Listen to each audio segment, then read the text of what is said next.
Hi ನಮಸ್ಕಾರ ಎಲ್ರಿಗೂ, welcome back to Raju UK kitchen. ನಾನಿವತ್ತು ಗಜ್ಜರಿ ಪಲ್ಯ ಮಾಡಿ ತೋರಿಸ್ಬೇಕು ಅಂದ್ಕೊಂಡಿದ್ದೀನಿ. ಯಾವ ಥರ ಮಾಡೀನಿ, ಏನೆಲ್ಲ ಇಂಗ್ರೀಡಿಯೆಂಟ್ಸ್ ಹಾಕಬೇಕು ನೋಡಂಬರ್ರಿ. ಮೊದಲನೇದಾಗಿ ನಾನು ಹಸಿಮೆಣಸಿನ್ಕಾಯಿ ತೊಗೊಂಡಿನಿ, ಗಜ್ಜರಿ ತೊಗೊಂಡಿನಿ ಮತ್ತು ಉಳ್ಳಾಗಡ್ಡಿ ತೊಗೊಂಡಿನಿ. ಇಷ್ಟು ಗಜ್ಜರಿನ ಸಣ್ಣದಾಗಿ ಕಟ್ ಮಾಡಿ ಇಟ್ಕೊಂಡು ನೋಡ್ರಿ. ಇವಾಗ ಈ ಕ್ಯಾರೆಟ್ ಥರನೇ ಈ ಈರುಳ್ಳಿ ಕೂಡ ಕಟ್ ಮಾಡ್ಕೋಬೇಕ್ರಿ. ಈ ಥರ ಮ್ಯಾಲಿನ ಸಿಪ್ಪೆ ಎಲ್ಲ ತಕ್ಕೊಂಡು ಸರಿಯಾಗಿ ಹೋಳ್ಕೋಬೇಕು ನೋಡ್ರಿ ಸಣ್ಣದಾಗಿ. ಈ ಕ್ಯಾರೆಟ್ ಕೂಡ ಇದೇ ಥರನೇ ಕಟ್ ಮಾಡಿದ್ದೀನಿ ರೀ. ಈ ಥರ ಸಣ್ಣದಾಗಿರ್ಬೇಕು ನೋಡ್ರಿ. ಈ ಕ್ಯಾರೆಟ್ ಪಲ್ಯಕ್ಕೆ ಹಸಿಮೆಣಸಿನ್ಕಾಯಿನ ಈ ಥರ ಕುಟ್ಟಿ ಹಾಕೋಬೇಕು ನೋಡ್ರಿ. ಈ ಮೆಣಸಿನ್ಕಾಯಿ ಬೇಗನೆ ಸಣ್ಣ ಆಗಬೇಕಾದ್ರೆ ಕುಟ್ಟುವಾಗ ಸ್ವಲ್ಪ ಉಪ್ಪು ಹಾಕಿ ಕುಟ್ರಿ. ಇವಾಗ ಗ್ಯಾಸ್ ಮೇಲೆ ಒಂದು ಪಾತ್ರೆ ಇಟ್ಕೊಂಡಿನಿ, ಅದ್ರೊಳಗೆ ನೀರು ಹಾಕೊಂಡಿನಿ ನೋಡ್ರಿ.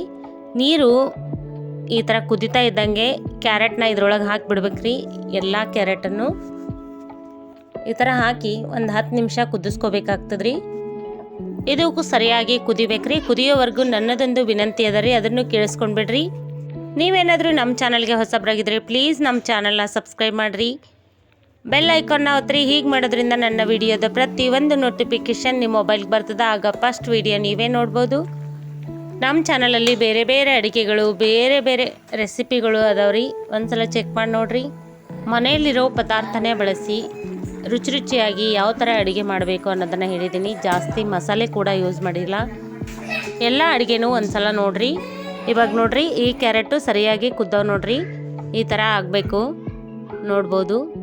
ಈ ಥರ ಆದ ತಕ್ಷಣ ಒಗ್ಗರಣೆ ಹಾಕೋಬೇಕು. ಒಗ್ಗರಣೆಗೆ ಬೇಕಾಗುವಷ್ಟು ಎಣ್ಣೆ ಹಾಕೊಂಡಿನಿ ರೀ. ಎಣ್ಣೆ ಎಲ್ಲ ಕಾಯ್ತಾ ಇದ್ದಂಗೆ ಸಾಸಿವೆ ಹಾಕೋತೀನಿ. ಚಟ್ಪಟ ಆದಮೇಲೆ ಸ್ವಲ್ಪ ಜೀರಿಗೆ ಹಾಕೊಳತ್ತೀನಿ ನೋಡಿರಿ. ಜೀರಿಗೆ ಸಾಸಿವೆ ಎಲ್ಲ ಚಟ್ಪಟ ಆದಮೇಲೆ ಹಸಿಮೆಣಸಿನ್ಕಾಯಿ ಹಾಕೊಳತ್ತೀನಿ ರೀ. ಮೊದಲೇ ಕುಟ್ಟಿಟ್ಕೊಂಡಿದ್ದೀನಲ್ರಿ. ಈ ಹಸಿಮೆಣಸಿನ್ಕಾಯಿ ಹಾಕಿ ಸರಿಯಾಗಿ ಫ್ರೈ ಮಾಡ್ಕೋಬೇಕು. ಸ್ವಲ್ಪ ಫ್ರೈ ಆಗ್ತಾ ಇದ್ದಂಗೆ ಈರುಳ್ಳಿ ಹಾಕೋಬೇಕು ನೋಡಿರಿ. ಎಲ್ಲ ಈರುಳ್ಳಿನೂ ಹಾಕ್ಕೊಂಡು ಈ ಥರ ಸರಿಯಾಗಿ ಫ್ರೈ ಮಾಡ್ಕೋಬೇಕು ನೋಡಿರಿ. ಆಮೇಲೆ ಸ್ವಲ್ಪ ಕೊತ್ತಂಬರಿ ಹಾಕೋಬೇಕು.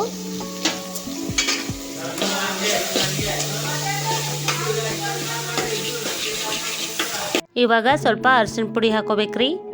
ಅರಿಶಿನ ಪುಡಿಯು ಕಲರ್ಗೂ ಒಳ್ಳೆಯದು, ದೇಹಕ್ಕೂ ಒಳ್ಳೆಯದು. ಈ ಥರ ಸ್ಪೂನ್ ಸಹಾಯದಿಂದ ಸರಿಯಾಗಿ ತಿರುಗಾಡ್ಕೋಬೇಕು ನೋಡ್ರಿ ಎಲ್ಲವನ್ನು. ನೀವೇನಾದರೂ ಅಡುಗೆ ಮಾಡೋಕೆ ಬಿಗ್ನರ್ಸ್ ಆಗಿದ್ರೆ ನೋಡಿಕೊಂಡು ಮಾಡ್ಕೊರಿ, ಕೈ ಸುಡೋ ಚಾನ್ಸಸ್ ಇರ್ತದೆ. ಈ ಹಂತದೊಳಗೆ ರುಚಿಗೆ ತಕ್ಕಷ್ಟು ಉಪ್ಪು ಹಾಕೋಬೇಕ್ರಿ. ನಾನಿಲ್ಲಿ ಖಾರ ಕುಟ್ಟುವಾಗ ಹಾಕಿದ್ದೆ ರೀ, ಹಾಗಾಗಿ ಸ್ವಲ್ಪನೇ ಉಪ್ಪು ಹಾಕೋತಾ ಇದ್ದೀನಿ. ಉಪ್ಪು ಎಲ್ಲ ಸರಿಯಾಗಿ ಈ ಥರ ಮಿಕ್ಸ್ ಮಾಡಿಕೊಂಡು ನೋಡ್ಬೋದು. ಮೊದಲೇ ಕುದಿಯೋಕ್ಕಂತ ಇಟ್ಟಿದ್ವಲ್ರಿ, ಈ ಕ್ಯಾರೆಟ್ನ ಈ ಮಿಕ್ಸ್ ಮಾಡಿರೋ ಮಸಾಲಕ್ಕೆ ಹಾಕೋಬೇಕು ನೋಡ್ರಿ. ಎಲ್ಲನೂ ಹಾಕೊಂಡು ಬಿಡ್ತೀನಿ ರೀ ನಾನು.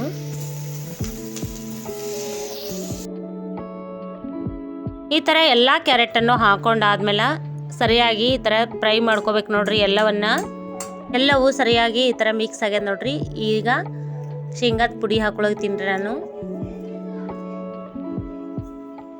ಈ ಥರ ಶೇಂಗಾ ಪುಡಿ ಹಾಕ್ಕೊಂಡು ಸರಿಯಾಗಿ ಮಿಕ್ಸ್ ಮಾಡ್ಕೋಬೇಕ್ರಿ ಎಲ್ಲವನ್ನ. ಈ ಥರ ಆಗ್ಯದ ನೋಡ್ರಿ. ಈ ಹಂತದೊಳಗೆ ಸ್ವಲ್ಪ ಕೊತ್ತಂಬರಿ ಹಾಕೊಳತ್ತೀನಿ ರೀ ನಾನು. ಆಗಲೇ ಸ್ವಲ್ಪ ಹಾಕಿರೋದ್ರಿಂದ ಇನ್ನೂ ಸ್ವಲ್ಪ ಹಾಕಬೇಕು ಅಂತ ಹಾಕ್ತಾಯಿದ್ದೀನಿ. ಈಗ ಇದು ಕುದ್ದದ್ರಿ. ಈಗ ಗ್ಯಾಸ್ನ ಆಫ್ ಮಾಡ್ಕೋತೀನಿ. ಇವಾಗ ನಾನು ಒಂದು ಪಾತ್ರೆ ಒಳಗೆ ಸರ್ವ್ ಮಾಡ್ತಾಯಿದ್ದೀನಿ. ಈ ಥರ ಪಲ್ಯ ಮಾಡಿ ರೋಟಿ ಚಪಾತಿ ಒಳಗೆ ತಿನ್ಬೋದು ನೋಡ್ರಿ. ತುಂಬಾ ಟೇಸ್ಟಿಯಾಗಿ ಚೆನ್ನಾಗಿರ್ತದ್ರಿ.